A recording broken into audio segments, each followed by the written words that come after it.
पाठ को समझने में कठिनाई ना आए, इसलिए कठिन शब्दों के अर्थ आपके लिए भेजे गए हैं।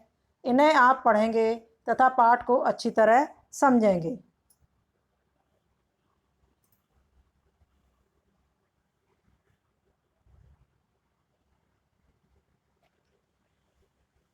अब इस पाठ से कुछ प्रश्न बनते हैं।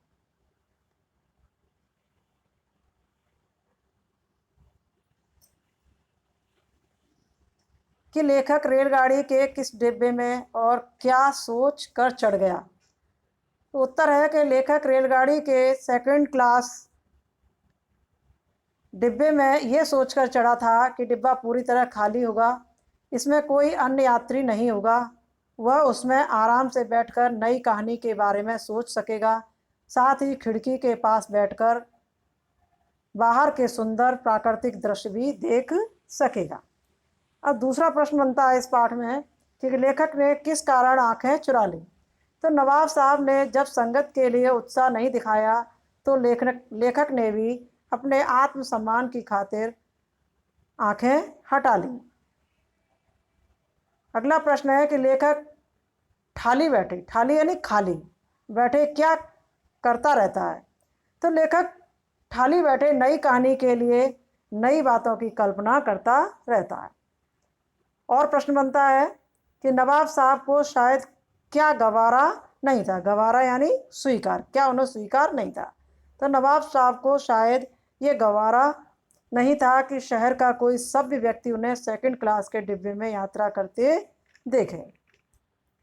अगला प्रश्न बनता है कि लेखक नवाब साहब की किस बात के आधार पर उनकी असलियत भांप रहा था।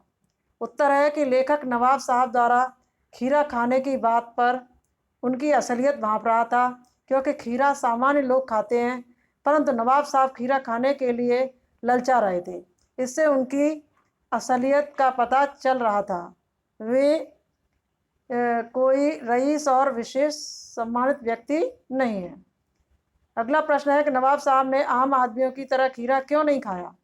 तो नवाब साहब ने आम आदमियों की तरह खीरा इसलिए नहीं खाया क्योंकि वे लेखक को अपनी नवाबी शान, खानदानी तहजीब, लखनवी नफासत और नजाकत दिखाना चाहते थे। इसलिए उनकी गंध और स्वाद से उनका पेट भर फाँकों को खिड़की के बाहर फेंक दिया। अब प्रश्न बनता है कि नवाब साहब ने खीरे का स्वाद किस प्रकार किया।